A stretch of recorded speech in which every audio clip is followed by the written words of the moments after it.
At 6:15 on March 1st, 1943, the coral runway at Port Moresby was slick with overnight rain. Larner stood beside his B-25 Mitchell, tail number 143, watching his crews move through their pre-flight checks in the gray pre-dawn light. The bomber behind him was a different animal now. The glass bombardier's nose was gone, replaced by a solid aluminum snout housing 8 forward-firing .50 caliber machine guns. It looked less like a bomber and more like something that had given up pretending to be civilized. Larner was 31 years old. He had flown 72 combat missions over the Pacific. And in those 72 missions, against convoys, against troop transports, against the full weight of the Imperial Japanese Navy's supply chain, he had sunk exactly 0 ships, not for lack of trying. The Japanese had figured out American bombing patterns the way a chess player figures out his opponent's opening. Now, the moment a B-25 or B-17 began its long climb to bombing altitude, 10,000 feet, sometimes more, the clock started for the Japanese captain on the bridge below. He had 37 seconds from bomb release to impact. In 37 seconds, a destroyer running at 30 knots could move nearly 400 yards. That was more than 3 full city blocks. The bombardier was aiming at where the ship was. The bomb hit where the ship used to be. Larner had watched the reconnaissance photos come back for 8 months. Perfect tight clusters of white water splashes, bracketing the Japanese hulls, walking up the sides of the convoy formation, surrounding every transport in the group with geometrically precise misses. Clean patterns, 0 sinkings, the mathematical language of failure. His squadron had lost 11 men in January alone. Japanese anti-aircraft crews had made a science of it. High-altitude bombers were predictable. They had to be, to aim accurately. And predictable things in war get killed. The flak gunners would track the incoming formation, calculate the lead time, and bracket the approach with 127mm fire before the bombs ever left the bay. Crews were burning at 10,000 feet while their bombs were still falling toward empty ocean. The mathematics were brutal, and they were losing. Then General George Kenney had walked into a briefing room with an idea that sounded, to every pilot in the room, like a death sentence.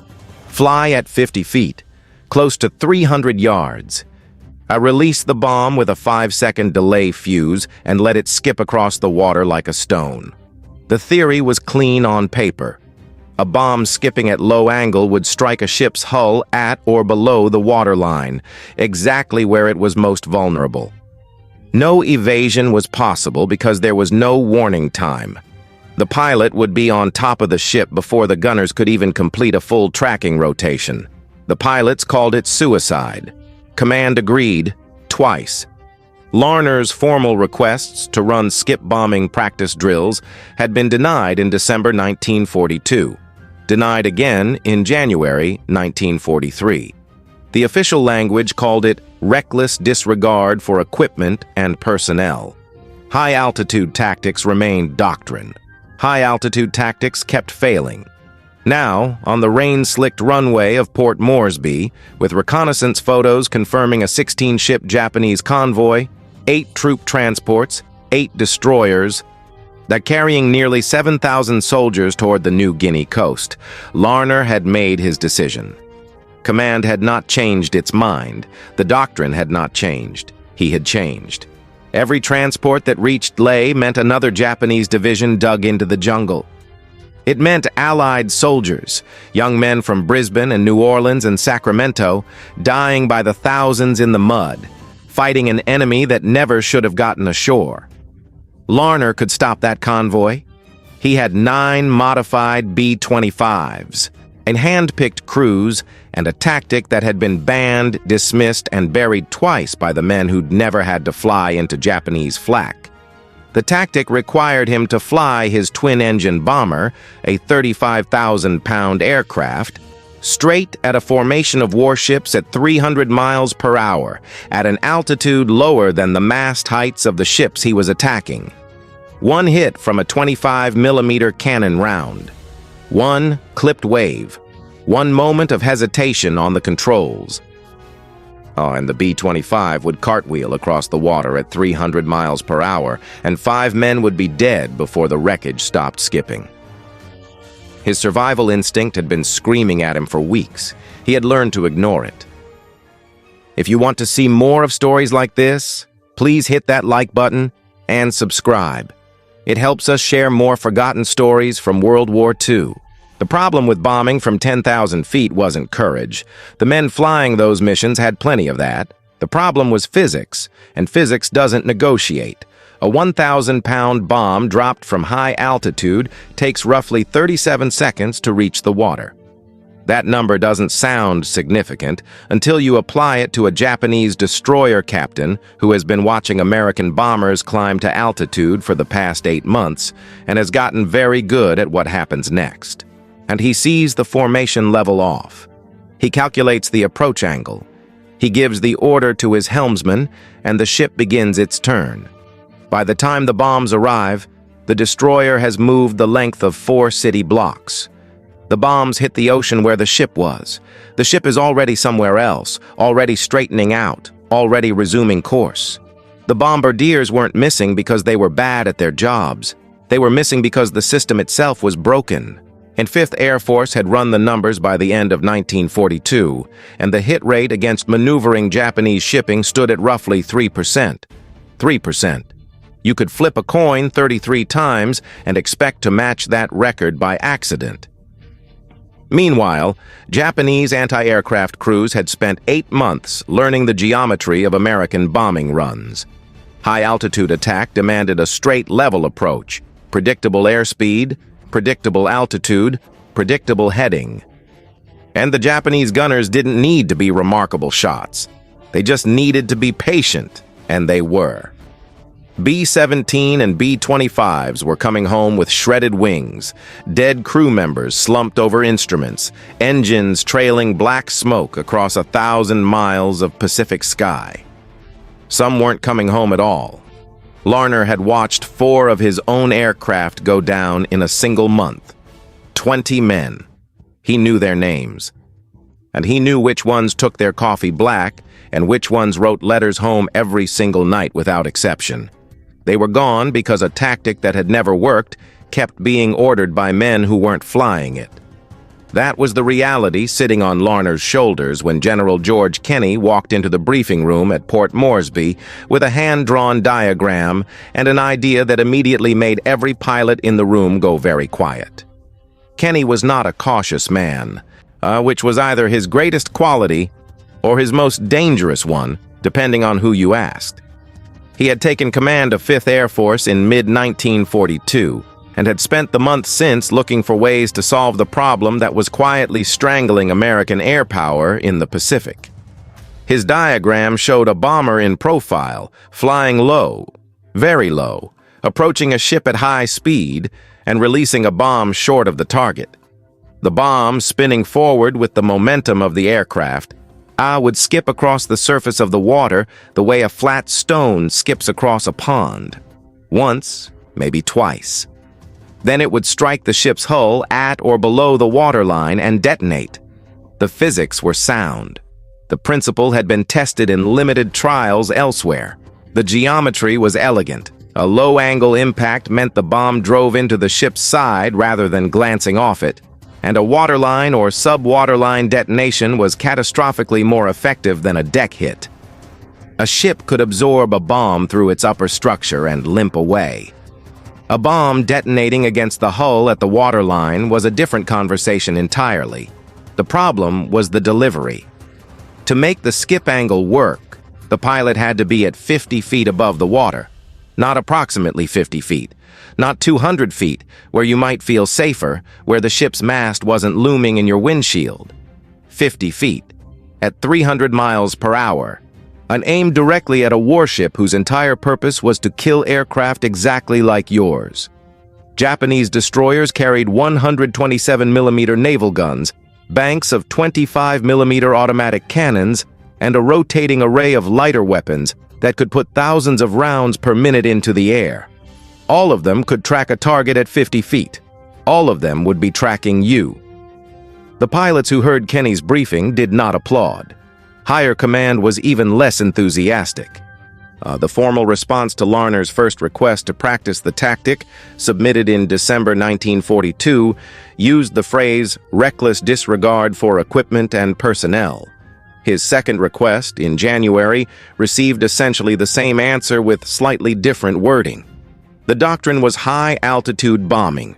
The doctrine had a 3% hit rate and a steadily growing list of dead crews. The doctrine remained the doctrine. Larner filed the rejections and kept thinking about the numbers. The 7,000 Japanese soldiers moving toward New Guinea on 8 troop transports. Every soldier who reached shore was a soldier the Allies would eventually have to dig out of fortified jungle positions at tremendous cost. He thought about his 4 lost aircraft. He thought about the reconnaissance photographs with their perfect, useless patterns of white water splashes. He thought about what it meant to keep doing the same thing and expecting a different outcome. He decided to find a different outcome himself. The modifications began quietly at the aircraft depot at Townsville in northern Australia, under conditions that were not exactly officially sanctioned and not exactly secret. The glass bombardier's nose of the B-25 Mitchell was removed entirely. In its place, a solid metal assembly was fitted housing 4 pairs of .50 caliber M2 machine guns, 8 barrels in total, all forward firing. They all fixed to fire in a single devastating cone directly ahead of the aircraft. The logic was brutal and clean. A bomber approaching a ship at 50 feet couldn't use a traditional bomb sight. There wasn't time, and the angle made it irrelevant. What the pilot needed instead was a way to suppress the ship's anti-aircraft crews in the 3 to 4 seconds before bomb release, to make the gunners duck rather than aim, and to pour enough steel into the deck that the men working those 25mm cannons were too busy surviving to be accurate. 8.50 caliber machine guns firing simultaneously produced roughly 200 rounds per second. That was not an invitation to keep your head up. The B-25 Mitchell had always been a capable medium bomber. What emerged from the Townsville depot looked like something meaner. The glass nose was gone, that fragile, transparent bubble that had always given the aircraft a vaguely scholarly appearance, a scholar's face on a soldier's body. What replaced it was blunt, purposeful, and honest about what it was for. The twin-engine fuselage rode low over its tricycle gear with a kind of aggressive patience, the way a dog sits when it's watching something it intends to chase. The twin tail fins jutted upward with the same utilitarian stubbornness. Nothing about the modified aircraft was decorative, and everything about it was pointed in the same direction. Larner's crews looked at the finished aircraft and understood immediately what they were being asked to do. Some of them went quiet for a long time. None of them asked to be reassigned. 20 miles southeast of Port Moresby, half submerged on a reef flat near the village of Bootless Bay, lay the rusting hulk of the Pruth, a cargo vessel that had run aground years before the war and had been slowly dissolving into the coral ever since. And it was perhaps 400 feet long. It was not going anywhere. And for 6 weeks in early 1943, before the sun came fully up, and after it went down, Larner's modified B-25s flew practice runs against it until the skip angle was no longer a theory. The angle mattered more than almost anything else. Too steep, and the bomb would simply hit the water and detonate on impact. The explosion wasted in open ocean. Too shallow, and it would skip over the ship entirely, carrying its 1,000 pounds of ordnance harmlessly past the target. The window that worked, that produced a consistent, reliable skip into a ship's hull, was approximately 8 degrees. 8 degrees of nose-down attitude, maintained at 50 feet of altitude, at 280 to 300 miles per hour, while flying directly toward a steel structure that filled the windshield. The bomb needed to leave the aircraft at roughly 300 yards from the target. She with a 5-second delay fuse giving it time to skip and penetrate before detonating. Practice runs used dummy weights at first, then live 1,000-pound bombs against the Pruth's already dying hull. The first attempts were ragged, Pilots who had spent their careers in the measurable, instrument-guided world of high-altitude bombing found themselves fighting instincts that had no framework for this kind of flying. The survival instinct doesn't engage at 10,000 feet the same way it does at 50 feet. At 50 feet, every part of your nervous system is issuing the same command in the same urgent frequency. Pull up, pull up, pull up. The reef was close enough to see individual coral heads. The Pruth's rusted superstructure was close enough to read the rivets. Larner flew every practice run himself before he asked his crews to fly it. He came back from the first one slightly pale and said nothing about it to anyone. He flew it again the next morning, and the morning after that. But by the end of the second week, his hands were steady on the controls at 50 feet, and the skip angle was becoming instinct rather than instruction. By the end of the sixth week, his squadron could plant practice bombs within a 10-foot variance of the target point on the Pruth's waterline with enough consistency that the number stopped feeling like luck. The Pruth was not complaining. It was already sunk. The intelligence photographs arrived on the evening of February 28th. 16 ships, 8 transports, 8 destroyers had departed Rabaul. Aerial reconnaissance tracked them moving southeast through the Solomon Sea, heading for the Bismarck Sea, and then Leh. The convoy was running under fighter cover. The transports were loaded deep in the water, 7,000 soldiers, supplies for months. Everything the Japanese garrison at Leh needed to turn New Guinea into a fight that could last years. Larner looked at the photographs for a long time. But he had 9 modified B-25s. He had crews who had practiced the skip angle until the nightmares they had about it were no longer nightmares but muscle memory. He had a tactic that higher command had banned twice and that he had trained for in secret at dawn and dusk against a rusting ghost ship on a coral reef. He had the convoy's projected track and a rendezvous window and the knowledge that if the ships reached Leh, the cost would be paid by men in the jungle who had never heard of skip bombing and never would. At 7:45 on March 3rd, in the gray pre-dawn dark of Port Moresby, 9 B-25 Mitchells taxied into position. No formation lights. Radio silence from the moment the wheels left the ground. They would fly out over the Solomon Sea at 30 feet, below Japanese radar coverage, below the altitude where they could be tracked or intercepted, low enough that the ocean surface was a blur in the peripheral vision of every man in every cockpit. They would stay there for the entire transit. They would arrive at the convoy's position unannounced. Larner lifted his aircraft off the wet coral runway and pushed the nose down toward the water.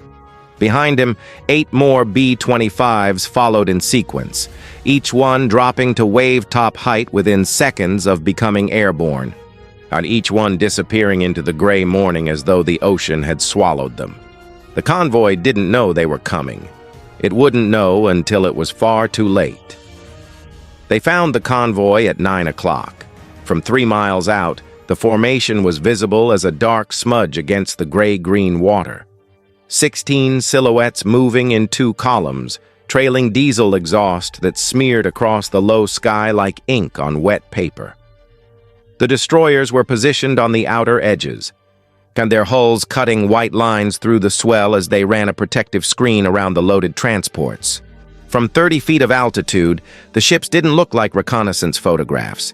They looked enormous. They looked like walls. Larner's B-25s were not the first to arrive.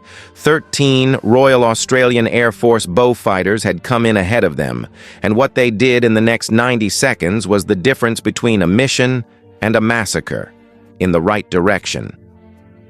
The Beaufighters dropped to mast height and went straight down the length of the convoy at full throttle, 4 20mm cannons and 6 machine guns per aircraft, lighting up the decks of every ship in the formation simultaneously.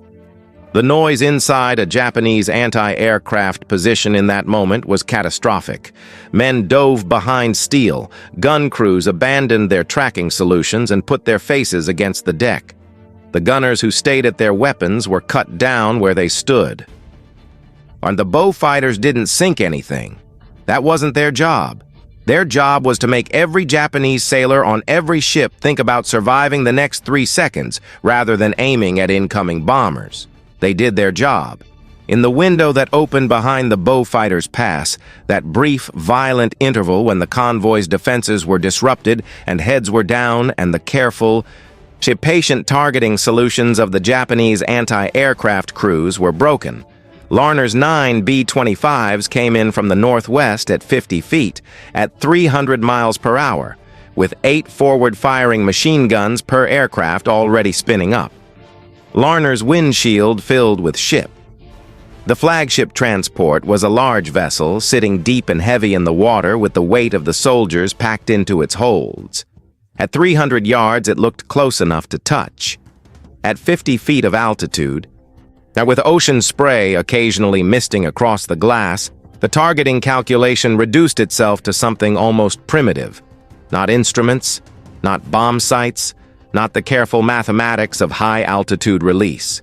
Just the ship growing in the windshield, and the feel of the aircraft in his hands, and the 8 guns hammering forward in a continuous roar that he felt more in his chest than heard through the headset. The machine guns hit the transport's superstructure first, the bridge, the gun platforms, the upper deck where the anti-aircraft crews were trying to recover their tracking after the Beaufighters Pass. At 200 rounds per second, the 8.50 calibers produced a physical result that was less like gunfire and more like a pressure front. Steel plating shredded. The gun positions on the transport's deck went silent one by one. Larner held the altitude, held the angle, 300 yards, the bomb release point. And he hit the release and pulled back on the controls in the same motion, pushing the throttles to the stop, hauling the nose of the B-25 up and to the right to clear the ship's mast with whatever margin remained. The 1,000-pound bomb left the aircraft still carrying the forward momentum of a 300-mile-per-hour run. It hit the water once, a single, flat skip, and drove into the transport's hull 6 feet below the waterline on the port side, midships. The 5-second fuse gave Larner enough time to clear the ship and begin a hard banking turn before the detonation. What hit the B-25 from behind wasn't just concussion, it was a physical shove, a wall of compressed air that slapped the aircraft sideways and made the controls go briefly soft in his hands, as though the bomber had momentarily forgotten what it was supposed to do. He brought it back. He leveled the wings. He looked back over his left shoulder. The transport was already broken, and the explosion had opened the hull below the waterline across a length of perhaps 40 feet, and the sea was doing the rest with the calm efficiency of physics indifferent to everything happening around it. The ship was listing. Black smoke poured from the wound in its side, and orange fire was climbing toward the bridge. 7,000 soldiers were aboard the 8 transports in that convoy. A significant number of them were aboard the ship that was now dying in his rear view. Now Larner turned back toward the convoy and began lining up for a second pass. He saw it happen to Mitchell's aircraft. Lieutenant James Mitchell had come in slightly high on his approach. Not much, perhaps 10 feet above the prescribed altitude. But in skip bombing, 10 feet was the difference between a working trajectory and a bomb that hit the water at the wrong angle, skipped unpredictably, and cleared the target entirely. Mitchell had corrected, pushing the nose down to re-establish the angle, and in that moment of correction, his aircraft had lost the precise combination of speed, altitude, and approach geometry that kept a B-25 alive at 50 feet over a ship's anti-aircraft batteries. The round that hit him came from a destroyer's 25mm cannon on the convoy's eastern edge. It struck the right engine, and the B-25 did not crash so much as it was simply erased from controlled flight. The damaged engine torqued the aircraft violently to the right, the wingtip hit the water at 280 miles per hour, and what followed happened faster than observation could process. There was a B-25 in the air. Then there was a debris field on the water, spreading outward in a white circle, pieces tumbling and skipping across the surface until they stopped. 5 men. Larner had known what the cost might be, and he had known it during the practice runs against the Pruth when the numbers were theoretical. He had known it during the briefing, when the reconnaissance photographs made the convoy look manageable and two-dimensional. He knew it now in a different way, the kind of way that doesn't live in the part of the brain that processes information, but in the part that processes loss. Mitchell had been flying with him for 8 months, and the other 4 men in that aircraft had names Larner could recite from memory without trying. He held his heading. He brought the B-25 around for the next pass, because the alternative, the 7,000 soldiers reaching Leh, the Allied troops in the jungle paying the cost in the mud over the months ahead, was still worse. That calculation hadn't changed. It didn't change when Mitchell's aircraft went in. It didn't change after the second pass, or the third. When 2 more ships were burning and the convoy's defensive formation had broken apart into individual vessels, trying independently to maneuver, to run, to do anything that might create distance between themselves and the gray bombers that kept coming back at wave-top height with their guns already firing. By 9:15, 15 minutes after first contact, 8 ships were sunk or sinking. The remaining vessels were scattering. The Japanese fighter cover, which had arrived late to a battle that was already decided, circled over debris fields and oil slicks and the orange fires of transport settling into the Bismarck Sea. The skip bombing tactic, banned twice, practiced in secret against a rusting hulk on a coral reef, had worked exactly as the physics said it would. What came after the battle is the part that doesn't appear in the official summaries in the way it should. And the surviving Japanese sailors and soldiers, those who had made it off the sinking transports into lifeboats, onto rafts, clinging to wreckage in the Bismarck Sea, numbered in the thousands. The standing Allied directive, driven by the assessment that any survivors who reached shore would simply rejoin the Japanese garrison at Leh, was to ensure none of them did. PT boats arrived in the hours following the main engagement. Additional aircraft made further passes over the debris fields. The order was to strafe the lifeboats. It was carried out. That is the documented historical record, and it sits in the archive alongside the mission reports and the damage assessments and the tactical analyses that describe the Battle of the Bismarck Sea as one of the most decisive air-sea engagements of the Pacific War. The tactical victory is real. The casualty figures on the Japanese side are real. And this part of what happened, the hours after the bombers had proven their point and the ships were already gone, is also real, and it belongs in the same account. Larner never discussed it. Not in the debrief that afternoon, not in the weeks afterward when the battle reports were being written and the tactical innovations were being analyzed and transmitted to every theater command in the Pacific. And he was present in the after-action documentation in the ways that were required of him, and absent from it in the ways that were not. Some things he appears to have decided were his alone to carry. The citations came, the commendations, the promotion that would have moved him further up the command structure, further from cockpits and closer to the rooms where men like General Kenny made decisions about tactics and acceptable losses and the brutal mathematics of Pacific warfare. Larner declined. Not loudly, not in the form of a statement or a protest or any action that would have drawn attention to itself. He simply declined the promotion and requested reassignment to transport duties. The official record describes a voluntary transfer to non-combat flying. He spent the remainder of the war moving cargo and personnel across the Pacific in aircraft that carried no weapons and were not asked to attack anything. His squadron's tactic did not retire with him. That within weeks of the Battle of the Bismarck Sea, 5th Air Force was issuing skip bombing doctrine across its medium bomber units. Within months, the technique was being studied and adopted by Allied air forces in Europe and the Pacific. The specific geometry Larner's crews had worked out over the Pruth, the 50-foot altitude, the 300-yard release point, the 8-degree skip angle, the machine gun suppression on the final approach, became standard material in air combat training manuals. A Japanese naval command, assessing the losses and the method, quietly discontinued large convoy operations in contested waters. The calculation that had sent 16 ships out of Rabaul on March 1st, 1943, was not made again in the same way. The tactic that had been called reckless disregard became doctrine. The man who had proven it flew cargo. There is a particular kind of courage that history tends to overlook because it doesn't photograph well. The charge, the last stand, and the decorated officer accepting his commendation. These are legible. They fit into the frame. What Larner did after the Bismarck Sea is harder to categorize. He had proven something important.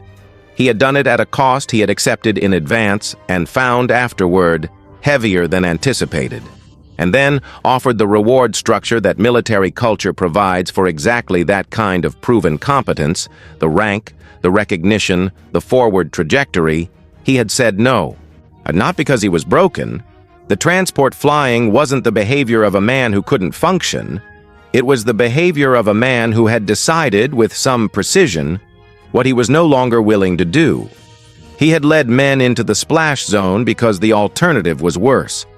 He had held that heading at 50 feet while every instinct he had screamed at him to pull up.